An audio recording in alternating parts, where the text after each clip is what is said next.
Oh, straight into the roof of the net. Nice one. Straight down the middle. So a good performance from both teams here today. Hello and welcome. You're watching Firstpost. I'm Rupha Ramani. Let's get started.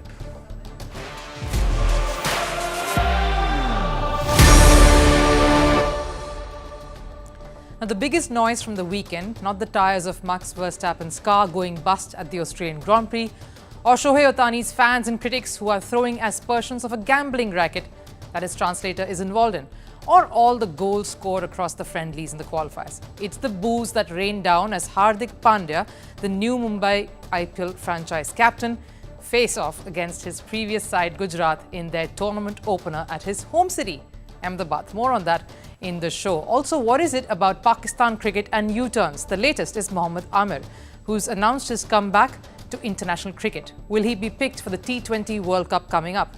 And Mike Tyson may have left the field long ago, but a UFC fighter has surely taken inspiration from him. Not the right kind. We get you more on that UFC fight, but stay on for more. First off, Sports 360. Starting with cricket and the IPL, BCCI has announced the remaining schedule of the Indian Premier League or the IPL. The season will continue from April 8th, so no break there, with Chennai taking on Kolkata. The second phase will see Punjab playing 2 of their home matches at Dharamshala, while Rajasthan will play a couple of their home games in Guwahati. The qualifier 1 and eliminator will take place in Narendra Modi Stadium on May 21st and 22nd.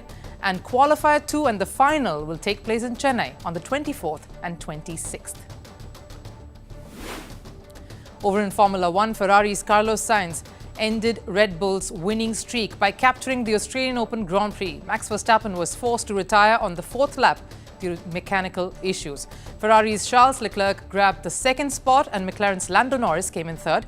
This marks a triumphant return for Sainz, who couldn't participate in the Saudi Grand Prix because of surgery. In football, FIFA, football's world governing body, has cancelled the 2026 World Cup qualifier between North Korea and Japan.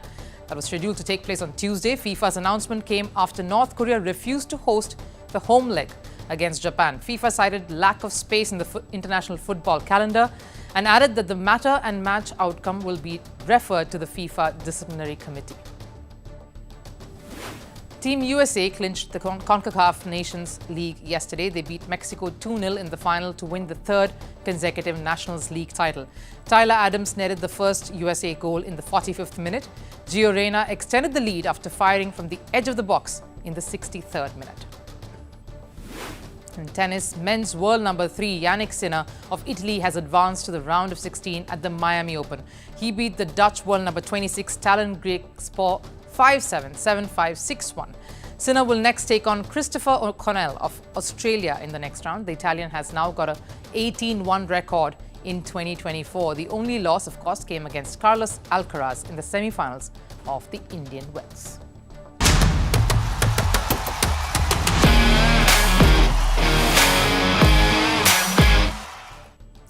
Right, top pointers from the weekend. All young guns and new captains started off with wins. Hyderabad lost a cliffhanger. Sanju Samson stamped his class yet again. We'll have to wait and see if the consistency also comes along. Rishabh Pant made a hesitant yet heartwarming return to international cricket. Sam Curran, who was a bowler who could bat a bit, is proving to be a batter who can also bowl. But the story of the weekend came from Gujarat versus Mumbai encounter. Would you ever imagine an Indian cricketer being booed in India, in any part of the country really, and worse, in his own home city? I'll tell you one thing, it's not fun being Hardik Pandya at this point. It was the most anticipated match of the first weekend of the league and lived up to all the hype as well. A lot of predictable plot lines came through that game. Shubman Gill gave a good start, did not convert. Both the sides, Sudarshan and Kishore, played key roles for their franchise Gujarat with bat and ball. Rohit Sharma was the rock of the Mumbai batting. The talented young Deval Brew sparkled. Ishan Kishan fished too early and walked off with a duck, and the ever-impactful Jasprit Bumrah dazzled everyone. It was a last-over finish, and Hardik Pandya was booed in his own city. All boxes ticked. No one would want to be in Hardik Pandya's shoes. Picture this, a new franchise, Gujarat Titans, appoints Hardik Pandya as their new leader to lead them into the future, to build a legacy of sorts with him as the face of it all. And what a start to their journey it was. They won the inaugural edition despite being written off, and they continued their dominant run in the next season, reaching the final in 2023. After all of that, only to jump ship and move back to Mumbai, and as captain no less, has indeed backfired. Fans of Mumbai are upset and have massively boycotted Hardik. Fans of Ahmedabad too feel that he betrayed them. So basically, Hardik has nowhere to go. Yesterday saw all of that spill over on the ground to the ground. It was a cracker of a contest though. The crowd booed Hardik as soon as he came to the toss. They booed him as soon as he came into bowl first and booed him as soon as he came into bat as well. Basically, they booed him every time he was involved in the game, screaming Rohit Sharma's name instead, a sight that no Indian cricketer of any stature and surely not a captain of any team has seen. And it was most unusual. Hardik Pandya opened the bowling, which he has never done before, and he came way low down the order while batting, which he didn't do the last 2 seasons with Gujarat. A collective team decision, says batting coach Kieran Pollard later, but here's the thing, he took charge like a captain would. He did not miss too many tricks, and Mumbai pretty much had this in the bag. He directed the field, he even sent the former captain Rohit Sharma to field onto the ropes, something Rohit Sharma's fans vented about.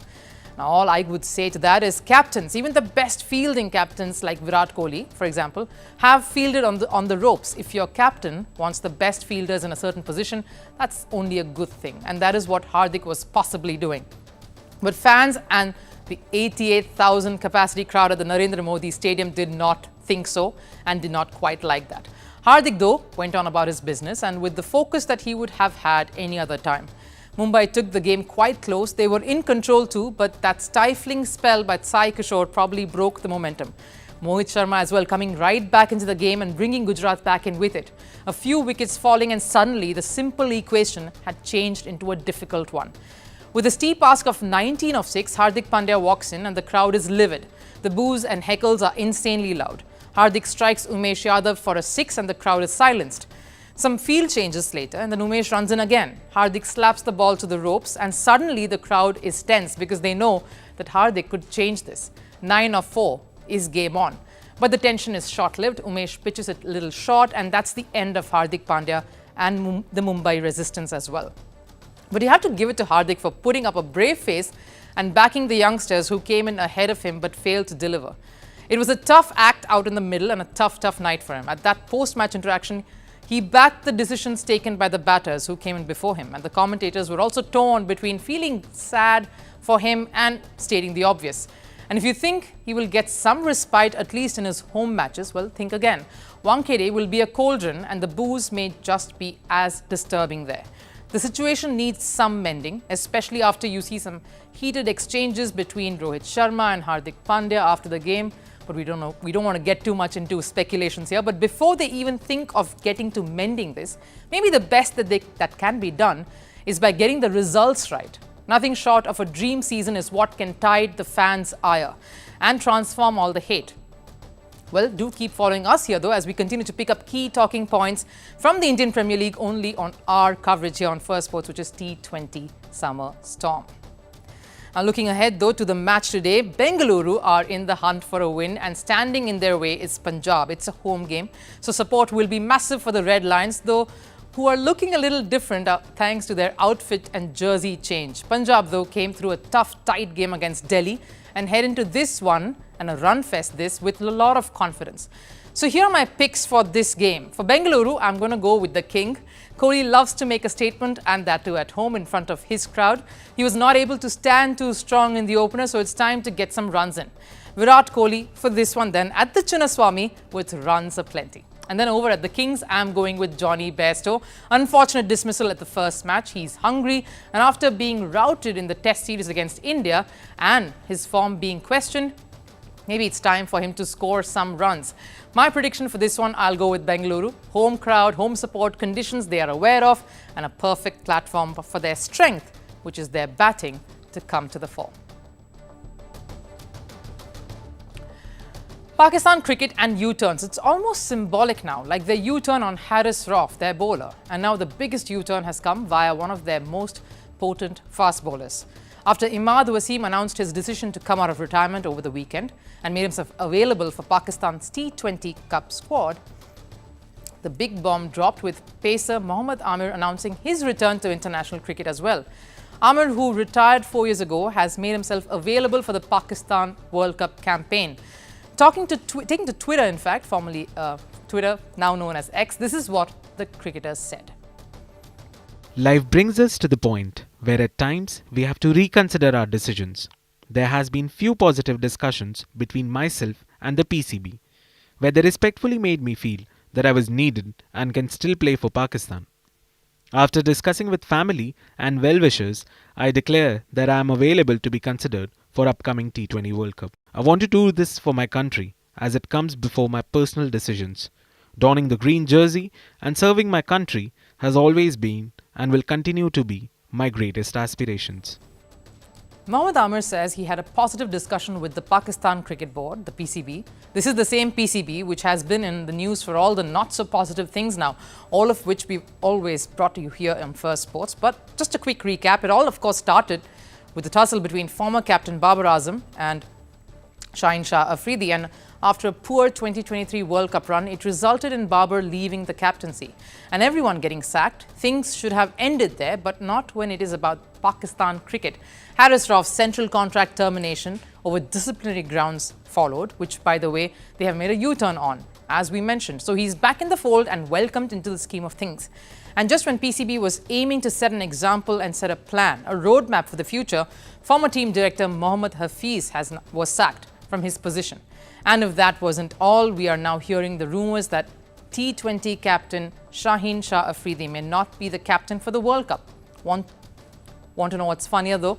PCB chairman Mohsin Naqvi saying he isn't sure either. Even I don't know who the captain will be. Whether Shaheen continues or a new captain comes in will be determined after the fitness camp. There are a number of technical factors we will consider, the detail of which I do not want to go into.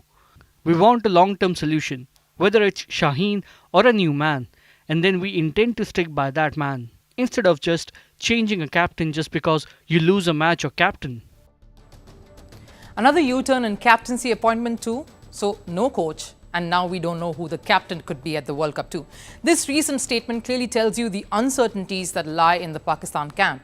And so Amir saying he's had a positive discussion is clearly ironical. But maybe the cricket board is seeking a revival of sorts. And if Amir is selected for the T20 World Cup, it will be a big boost for the Pakistan side because, let's not forget, Amir has been part of all of Pakistan's success at ICC events. Amir was with the 2009 T20 World Cup squad and won the 2017 Champions Trophy title with Pakistan.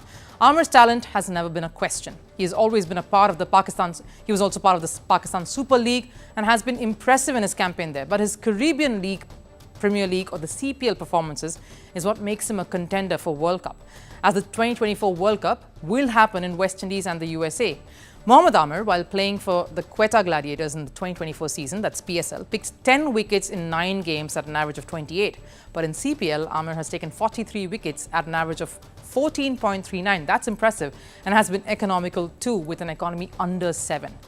But what's curious is why the sudden change of heart, because when Amir announced his retirement almost 4 years ago, he did so on the back of a bitter fallout. This is what he said in an interview after his retirement. I'm leaving cricket for now because I'm being mentally tortured. I don't think I can bear such torture. I've borne lots of torture from 2010 to 2015 for which I served my time. I've been tortured by being told the PCB invested a lot in me. I'll just say 2 people invested in me. Najam Sethi and Shahid Afridi. The rest of the team was saying we don't want to play with Amir. Recently, the atmosphere that has been created means I get taunted all the time by being told I don't want to play for my country. He upset quite a few people with that statement, but Amir has not been able to stay away from controversies in his career either. He's had a series of stop-start phases in his career so far. In fact, like in 2010, where Amir was involved in a spot-fixing scandal. It was massive, and that happened during the Test series against England. He, along with Mohammad Asif and the then captain Salman Butt, were found guilty of those allegations. The result was Amir had to serve a 5-year ban from international cricket. He was in fact targeted not just by Pakistani fans then, but also by his teammates. So clearly Amir had called time on his career owing to all of this turmoil. So why the sudden U-turn? Because it is not going to be smooth. Just recently, during a PSL game, Amir was taunted by a section of fans who goaded him, calling him a fixer. And he broke into a heated exchange with a fan because of this. There will be more of this, which he won't be able to counter and shouldn't either. After all, the focus is to play and perform. But if all does go to plan and he is in fact selected for the T20 World Cup, what a sharp bowling unit that Pakistan team would look. Thanks to the many U-turns, Haris Rauf, Hassan Ali, Shaheen Shafridi, Mohammed Amir. What a dream lineup that looks like, and a threat to many batting lineups the world over. Amir in fact has tormented many Indian batters during his earlier campaigns against them. But Pakistan and fast bowling have always stood the test of time. So the last World Cup though didn't see that coming to a fiery spell. Maybe this one coming up would change all of that.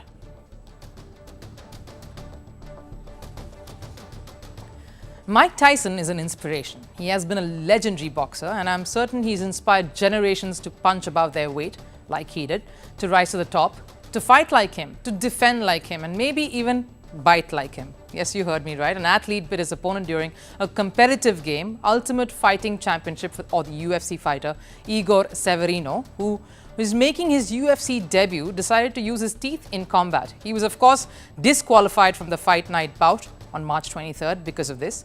The incident occurred during the second round of the fight at UFC Vegas 88.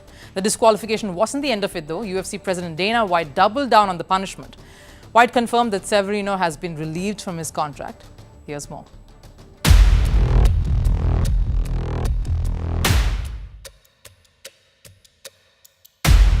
The Ultimate Fighting Championship or the UFC is one of the most watched combat sports.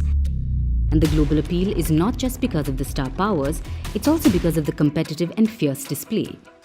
But even so, there are certain things that you can't do, like biting your opponent. That's exactly what mixed martial arts fighter Igor Severino did. Severino, who was making his UFC debut, bit Andre Lima during their fight night. In the second round of the fight, Lima yelled out in anguish and the referee had to stop the bout. Upon reviewing the footage, Severino's act was caught. He then became the first MMA fighter in UFC to be disqualified for biting. We were fighting well, and then at some point, for some reason, he decided to bite me. I went down, and as I was getting up, I yelled because I felt sharp pain. I thought it was the fence at first. I thought there was no way he would have bit me, especially with the way the fight was going. I was able to hit him really hard, but then he bit me when I was trying to take him down. That's why I yelled. Such an act was bound to have consequences. UFC President Dana White was not pleased. Those were two up-and-coming undefeated fighters. If you get frustrated and want out of the fight, there are plenty of ways to do it. But the worst thing you can do is bite your opponent. Now you get cut and lose the biggest opportunity of your life. Not to mention, he's going to have real problems with the NSAC. Severino has been released from his UFC contract, which he earned just last year in September. Quite a few others, including the victim here, saw the lighter side of it. Andre Lima put out a story on his social media handle, updating everyone that he got a tattoo of the bite to commemorate the assault. The UFC president, reacting to the story, offered Lima a $50,000 fight bonus. Even UFC's official handle saw the funny side of it and called the fight the bite of the night. This was also Andre Lima's debut UFC game, and what an unconventional victory to start his career with. Severino's UFC career, on the other hand, only lasted till round 2. Ironically, this was Severino's first loss in his professional career. But following the incident, this could be his last opportunity too. Quite a contrasting career graph for both the fighters from Brazil. And the biting incident has earned Severino a position in the unpopular list of athletes too. And here's the irony. One of the most popular names on the list is former boxer Mike Tyson. In 1997, Mike Tyson bit Evander Holyfield twice in a heavyweight bout. He too was disqualified after the incident and lost his boxing license. But a year later, the license was reinstated. In 1994, South African rugby player Johan Leroux bit New Zealand's Sean Fitzpatrick's ear. Roux was suspended for 18 months for this act. And the most famous name on the list is, of course, footballer Luis Suarez. In 2013, Suarez, while playing for Liverpool, bit Chelsea defender Branislav Ivanovic's arm during a Premier League game. Suarez was banned for 10 games and was penalised for the act. And a year later, Suarez repeated the same thing, but this time while playing for Uruguay. Suarez bit Italy's Giorgio Chiellini in 2014. Shockingly, the referee didn't see Suarez biting the Italian. But FIFA ordered an inquiry after the match following protests by the Italian. Suarez was banned for 9 international games. Though the damage done here in Lima's case is not too much, you may see Severino come back into the arena soon enough. But here's the lesson for other youngsters in sports, any sport. Do not bite more than you can chew. Time for last serve, leaving you on a rather colourful note. Today, India celebrates the festival called Holi, and most cricket teams in India were, of course, seen celebrating this festival with a lot of vigour. It's another version of paintball, and overseas players are now used to this. So everyone joined in the merriment. Here are snapshots of that.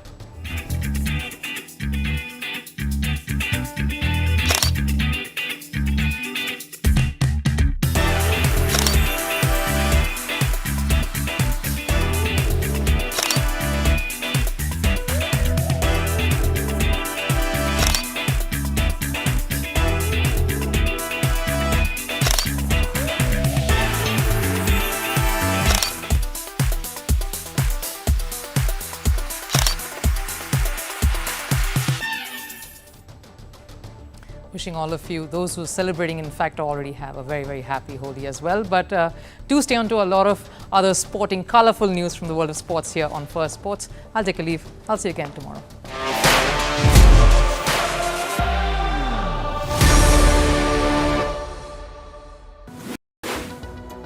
Hello and welcome to Fast